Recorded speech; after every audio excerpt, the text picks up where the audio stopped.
오늘은 하나님의 등불은 꺼지지 않았다라는 제목을 가지고 함께 말씀 전하도록 하겠습니다. 오늘 본문은 사무엘이 어린 시절 하나님의 음성을 처음으로 들은 장면에 대해서 소개하고 있습니다.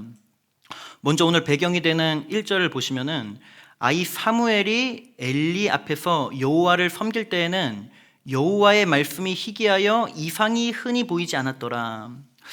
사무엘이 어릴 때 몇 살인지는 정확히 모르겠으나 아이에 해당하는 히브리어 니아르는 대체적으로 소년을 가리키는 단어입니다.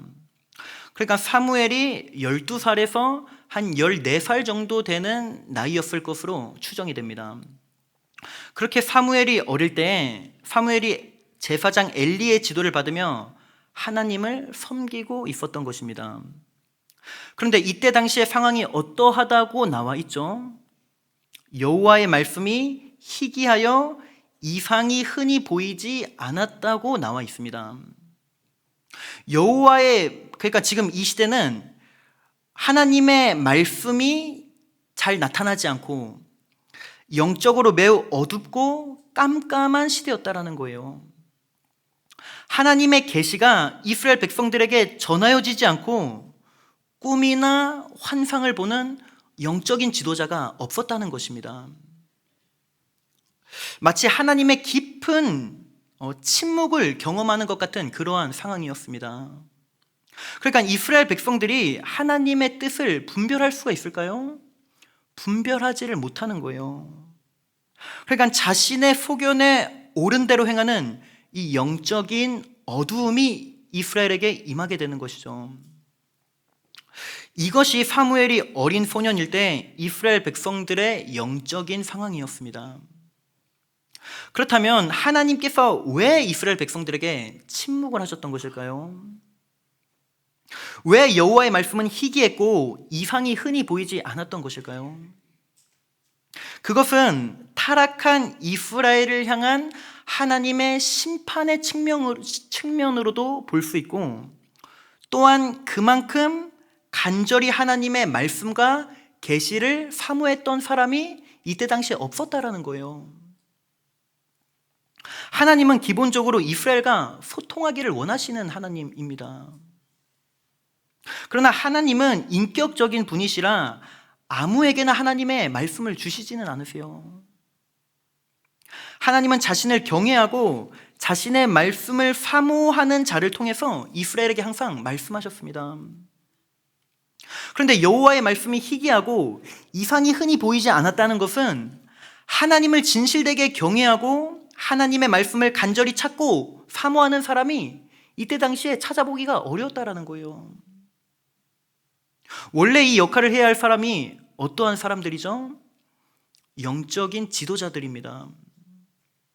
그런데 이때 당시에 영적인 지도자들이 이스라엘 백성들에게 하나님의 말씀과 그 계시를 전해주는 사명을 감당하지 못했다라는 것입니다. 이어서 2절에서 3절 말씀을 보도록 하겠습니다. 우리 2절에서 3절 말씀 함께 읽겠습니다. 시작. 엘리의 눈이 점점 어두워가서 잘 보지 못하는 그때에 그가 자기 처소에 누웠고 하나님의 등불은 아직 꺼지지 아니하였으며 사무엘은 하나님의 궤 있는 여호와의 전 안에 누웠더니. 먼저 2절을 보시면은 엘리가 나옵니다. 엘리가 누구냐면은 이때 당시 이스라엘의 영적인 지도자이고 제사장이에요. 그런데 성경이 엘리에 대해서 어떻게 소개하고 있나요? 자, 2절 말씀을 보시면은 엘리의 눈이 점점 어두워가서 잘 보지 못하고 있었다고 말하고 있습니다. 이것은 엘리가 단순히 나이가 많이 들어서 노안이 찾아왔다는 것을 의미하지 않습니다.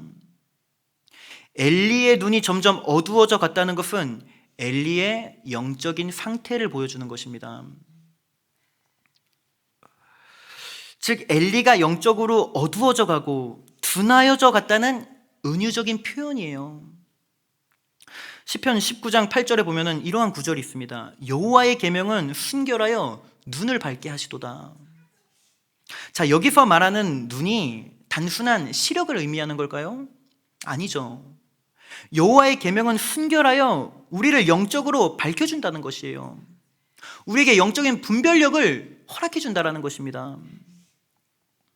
엘리와 다르게 구약에서 끝까지 눈이 흐려지지 않았다고 기록된 인물이 있습니다. 누구일까요? 바로 모세죠. 신명기 34장 7절 말씀을 보면은 모세를 향해서 이렇게 기록하고 있습니다. 모세가 죽을 때 나이 120세였으나 그의 눈이 흐리지 아니하였고. 이 구절은 모세가 죽을 때가 되었어도 단순히 시력이 좋았다는 의미가 아니라 모세가 노년임에도 불구하고 영적으로 어두워지지 아니하고 영적인 분별력이 살아있었다라는 말씀이에요. 즉 엘리의 눈이 점점 어두워가서 잘 보지 못하였다는 것은 엘리의 영혼의 상태를 지금 보여주고 있는 것입니다. 그렇다면 우리는 1절에서 왜 이스라엘의 여호와의 말씀이 희귀하여 이상이 흔히 보이지 않는 영적인 어두움이 임했는지를 알 수 있는 것입니다. 1절과 2절의 연관성을 생각해 보면은 이러한 이스라엘의 영적 어두움이 임한 결과는 당시 이스라엘의 영적인 지도자 제사장이었던 엘리에게 영적인 어두움이 임했기 때문이에요. 이스라엘 백성들이 영적으로 어둡고 타락했던 시기는 대부분 종교 지도자들이 타락하고 영적으로 어두워진 시기였습니다. 종교 지도자들에게 어두움이 임하면 그 어두움이 이스라엘 백성들에게까지 전염되는 거예요. 이 패턴이 성경을 읽다 보면은 성경을 읽는 내내 반복됩니다. 하나님을 경외하는 왕이 세워져요. 종교 개혁이 일어나고 이스라엘 백성들이 영적으로 살아납니다. 근데 그 하나님을 경외하는 왕이 변질되고 타락하게 돼요. 그럼 어떻게 되죠? 우상을 숭배하게 되고 이스라엘 백성들 모두가 함께 우상을 숭배하며 영적인 어두움에 빠져버리게 되죠. 자, 솔로몬이 영적으로 깨어있을 때 이스라엘 백성들은 타락하지 않았습니다. 그러나 솔로몬에게 영적인 어두움이 임하고 그가 배교의 길을 걷게 되자 어떻게 됩니까? 이스라엘 백성들 역시 영적인 분별력을 잃어버리고 배교의 길을 가게 되죠. 그런 의미에서 성경에서 영적 지도자들의 책임과 무게를 얼마나 크게 다루고 있는지를 우리는 알 수 있어야 합니다. 저희가 돌아오는 주일에 오후부터 무엇을 한다고 했죠? 이 목자, 교사, 청년 리더 수련회를 한다고 했죠. 이 자리에는 모든 교육자들, 목자, 부목자, 교사, 저희 성강교회의 영적인 리더로 섬기고 계신 분들이 다 참석하는 자리입니다. 이 시간이 굉장히 중요한 시간인데 이 시간은 물론 리더로 섬기고 계시는 성도님들을 위로하고 격려하는 시간이기도 하지만 그와 함께 저희 성강교회 모든 리더분들이 다시 한번 영적으로 깨어나야 하는 시간이 되어야 하는 거예요. 다시 리더로 섬기고 계신 모든 분들이 하나님의 은혜에 붙들려야 하는 시간이 되어야 하는 것입니다. 왜냐하면 그래야 우리 성강교회가 살 수 있고 하나님의 은혜가 우리 성강교회에 있는 모든 성도님들에게 흘러갈 수 있는 것입니다. 이것이 영적인 원리예요. 자, 사무엘상 3장 2절까지만 보면요, 이스라엘의 상황은 굉장히 어둡고 절망적입니다. 그런데 3절을 보면은 이렇게 말하고 있습니다. 하나님의 등불은 아직 꺼지지 아니하였으며.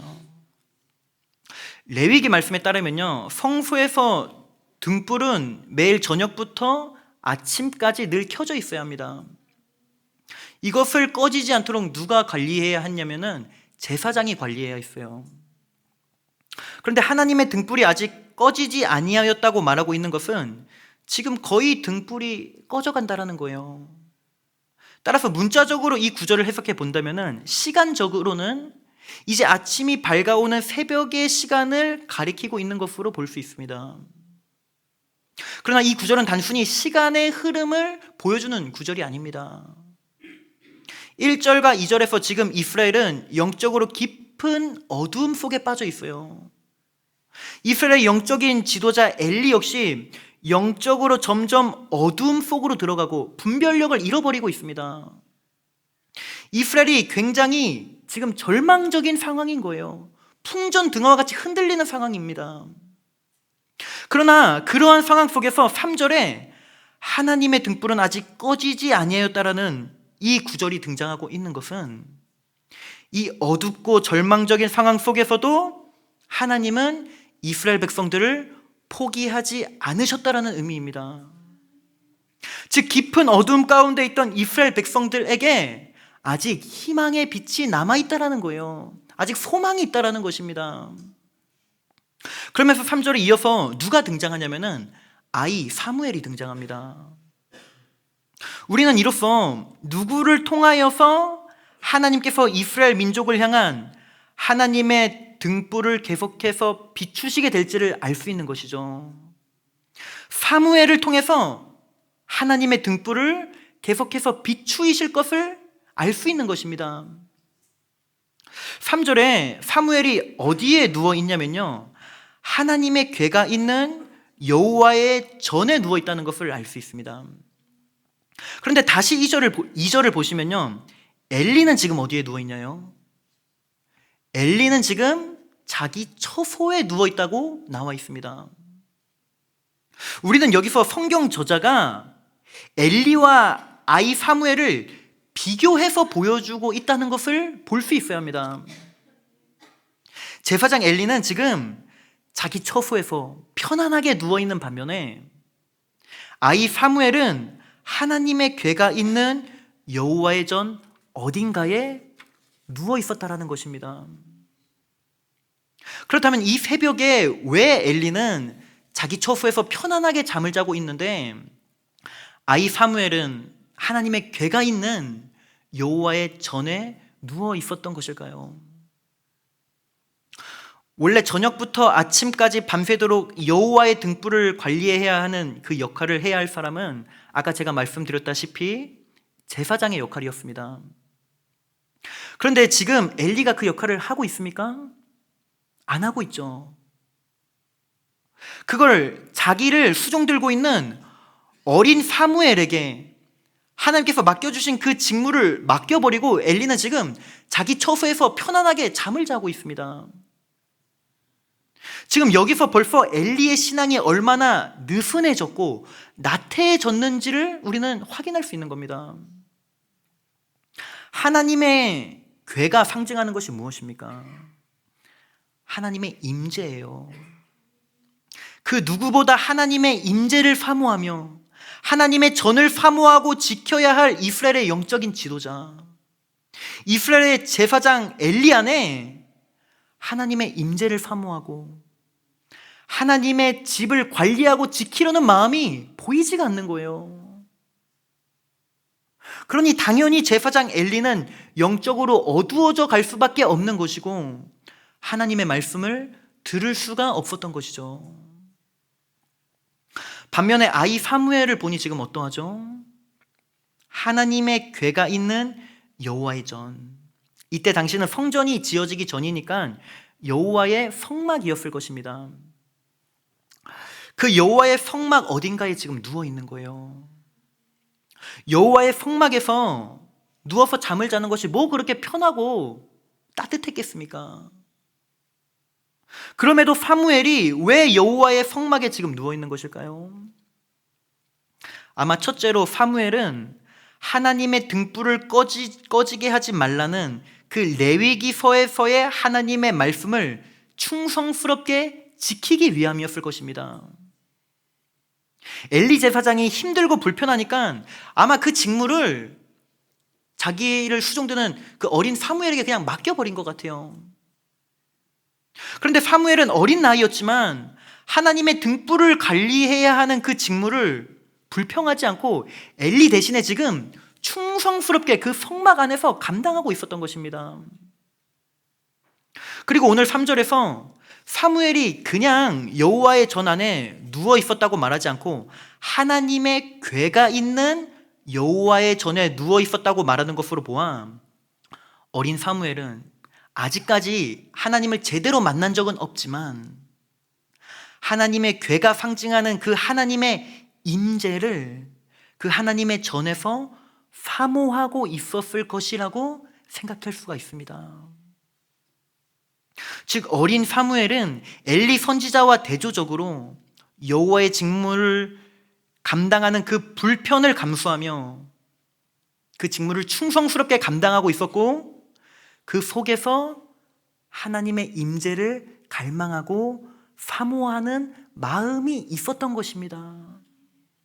그래서 성경 저자가 의도적으로 여호와의 궤가 있는 그 성전이라고 말을 하고 있는 것이에요. 그러니 하나님의 말씀이 누구에게 임합니까? 소년에 불과했던 어린 사무엘에게 하나님의 말씀이 희귀한 그 시대에 하나님의 말씀이 임했던 것입니다. 그런데 그 말씀의 내용이 무엇이죠?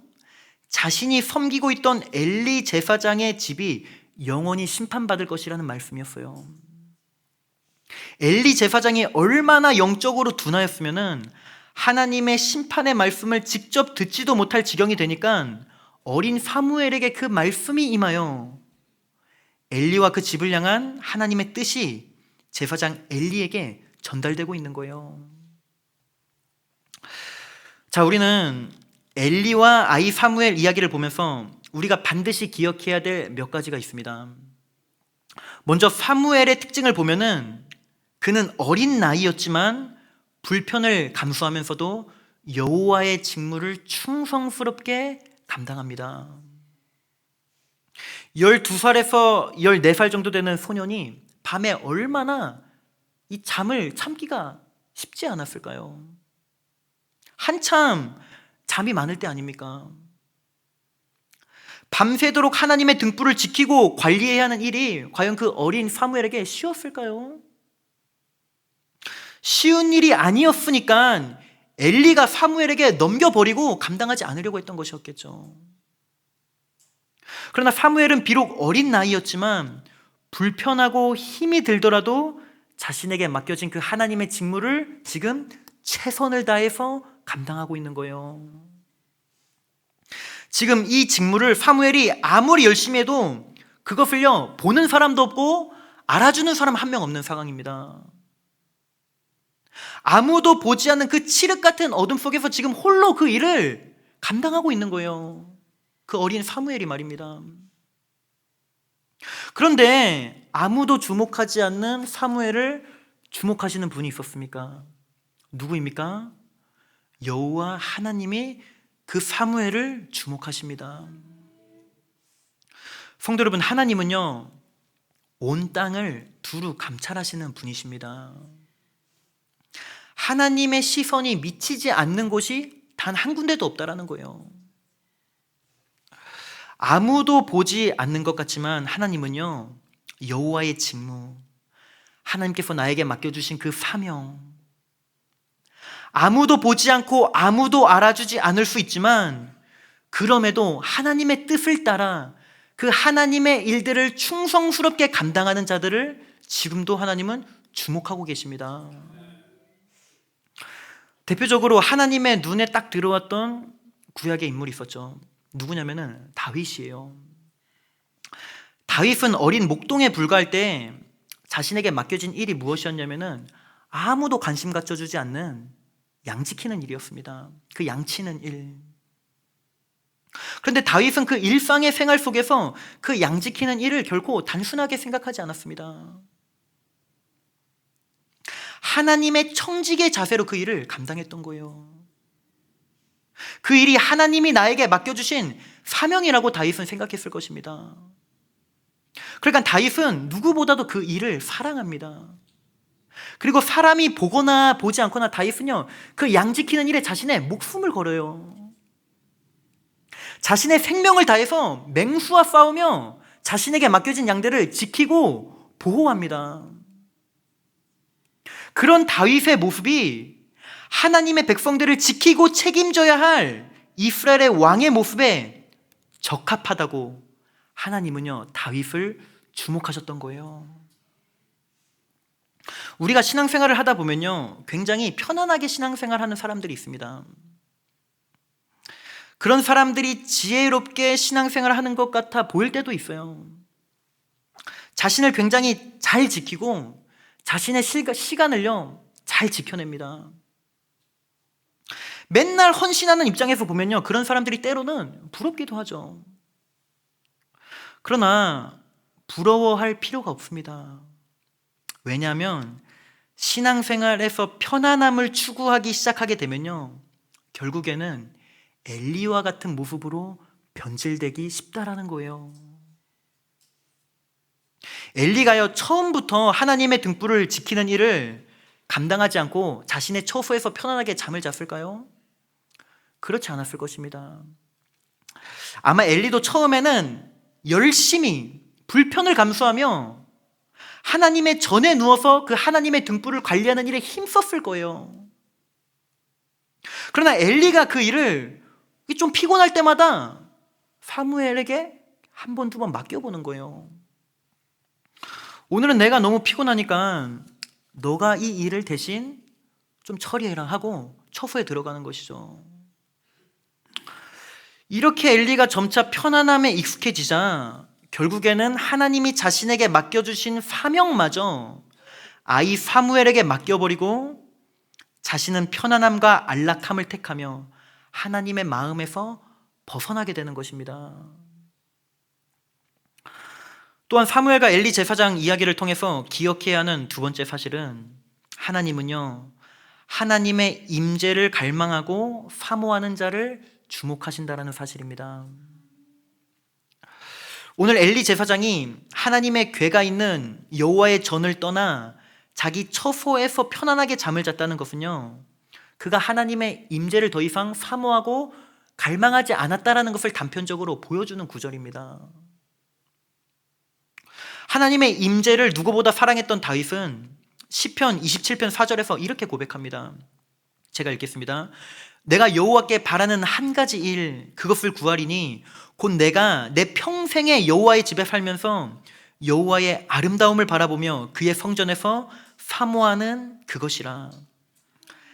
다윗이 하나님의 임재를 사모하니 그가 어디에 거하기를 사모하죠? 하나님의 집에 거하기를 사모하는 거예요. 하나님의 임재가 머무는 그 하나님의 전을 다윗이 사모했던 것입니다. 왜요? 그것은 하나님의 임재가 머물기 때문이에요. 그런데 그곳을 엘리가 더 이상 사모하지 않고 자기 처소에서 편안하게 잠을 잤다는 것은 단편적으로 엘리 안에 이제 하나님의 임재를 사모하는 그 마음마저 사라져갔다는 것입니다. 어린 사무엘이 하나님의 궤가 있는 여호와의 전에 머물 때 어떠한 마음으로 머물렀을까요? 비록 그가 아직 하나님을 제대로 만나고 경험한 적은 없었지만 그럼에도 율법에 기록된 그 하나님을 더 알고 싶고 만나기를 소망하는 마음이 그 어린 사무엘의 마음속에 그 전을 지키면서 그 마음이 있지 않았을까요? 내가 율법에서 읽어왔던 이 하나님을 내가 정말 경험하고 싶다. 그 마음으로 아마 사무엘은 섬겼을 것입니다. 저는요, 사무엘이 하나님의 전에서 엘리가 맡겨준 그 직무만 딱딱하게 감당했을 거라고 생각하지 않습니다. 수시로 그 성막에서 하나님께 기도하고 때로는 하나님을 찬양하고 그 성막에서 하나님의 그 율법을 읽어나갔을 거예요. 그렇게 하나님을 갈망하는 마음이 있으니 하나님도 사무엘과 만나주시고 그에게 말씀하시는 것입니다. 성도 여러분, 성도 여러분들의 마음속에 하나님의 임재를 사모하고 갈망하는 마음이 있습니까? 우리가 사무엘과 다윗을 보면은 이들은 모두 하나님께서 주목하신 인물들이고 하나님께 귀하게 쓰임 받았던 인물들이었습니다. 그런데 이들의 공통점이 있어요. 이 둘의 공통점은 모두 하나님께서 맡겨주신 일에 사람이 보거나 보지 않으나 불편하더라도 충성스럽게 그 일을 감당했을 뿐만 아니라 하나님의 임재를 갈망하고 누구보다 사모했던 자들이라는 거예요. 성도 여러분, 우리는 오늘 본문을 보면서 우리 속에 지금 사무엘의 모습이 있는지 아니면 엘리의 모습이 있는지 우리가 한번 점검해 봤으면 좋겠습니다. 혹시나 내 안에 엘리의 모습이 보인다면요, 그것은 내가 지금 변질되어 가고 있다는 것입니다. 경고로 받으셔야 됩니다. 눈이 점점 어두워져 가고 있다는 거예요. 그렇다고 한다면 우리가 다시 회개하고 돌이켜야 합니다. 지금 내 안에 하나님께서 나에게 맡겨주신 그 사명을 불편하더라도 충성스럽게 감당하려는 그 마음보다 자꾸만 편안함과 안락함과 자꾸만 나태함 쪽으로 내가 지금 선택하고 있고 하나님의 임재를 사모하는 그 마음들이 사라져가고 있다면요, 변질되어 가고 있다는 거예요. 엘리도 처음부터 그 하나님의 일을 소홀히 하고 하나님의 임재를 사모하지 않았던 것이 아니었을 것입니다. 조금씩 편안함을 조금씩 알게 되고 추구하게 되고 그 하나님의 임재를 사랑하는 마음이 조금씩 약해지다 보니까 결국에는 엘리가 어떻게 돼요? 영적으로 깊은 어두움이 임하고 영적인 분별력이 다 사라지고, 우리가 사무엘서를 보면 알 수 있듯이 자신의 그 아들들이 하나님의 제사를 멸시하는데도 불구하고 그것 제대로 바로잡지도 못하는 그런 어처구니 없는 일이 엘리에게 일어나는 거예요. 왜요? 엘리 안에 일어났던 변질 때문이었습니다. 엘리는 회개하지 않자 결국 하나님의 심판을 받게 되고 말씀의 빛을 비추는 그 촛대가 사무엘에게 옮겨지게 됩니다. 우리가 요한계시록 2장 5절에 보면요, 하나님께서 첫사랑을 잃어버리고 점점 변질되어가는 에베소 교회를 향하여서 뭐라고 경고하시죠? 에베소서 2장 5절 말씀 우리 한번 같이 읽도록 하겠습니다. 시작. 그러므로 어디서 떨어졌는지를 생각하고 회개하여 처음 행위를 가지라. 만일 그리하지 아니하고 회개하지 아니하면 내가 내게 가서 내 촛대를 그 자리에서 옮기리라. 지금 이 말씀이 엘리에게 임한 것입니다. 이 말씀이 누구에게도 임할 수 있죠? 저희에게도 임할 수 있는 거예요. 말씀을 정리하겠습니다. 성도 여러분, 영적으로 어두운 지금 이 시대이지만 하나님의 등불은 지금 이 시대에도 아직 꺼지지 않았다라는 것을 기억하시길 바랍니다. 이사야서 42장 3절에 보면요, 하나님은 등불이 꺼져 가려고 할지라도 어떻게 하시는 분이라고 나와 있죠? 꺼져가는 등불을 끄지 않은 분이라고 나와 있습니다. 지금 이 시대에도 하나님은 하나님의 등불을 끄지 않으셨습니다. 아무리 시대가 절망적으로 보이고 아무리 영적으로 이렇게 어두운 상황 같아도 하나님의 등불은 아직까지 꺼지지 않았습니다. 하나님은요, 이 시대에도 불편을 감수하며 하나님께서 맡겨주신 직무에 충성하고 하나님의 임재를 사모하는 자를 주목하고 계시고 그러한 자를 놀랍게 사용할 줄을 믿습니다. 그러한 자를 통해서 하나님의 빛을 이 세상과 이 시대 속에 비추이며 하나님은 하나님의 구원의 역사를 계속해서 이뤄나가실 것입니다. 우리 모두가 이 어두운 시대에 하나님이 주목하시고 사용하시는 사람이 되어 하나님의 등불과 같이 하나님의 그 영광과 빛을 이 세상 가운데에 환하게 드러내는 저희 한 사람 한 사람이 될 수 있기를 간절히 소망합니다.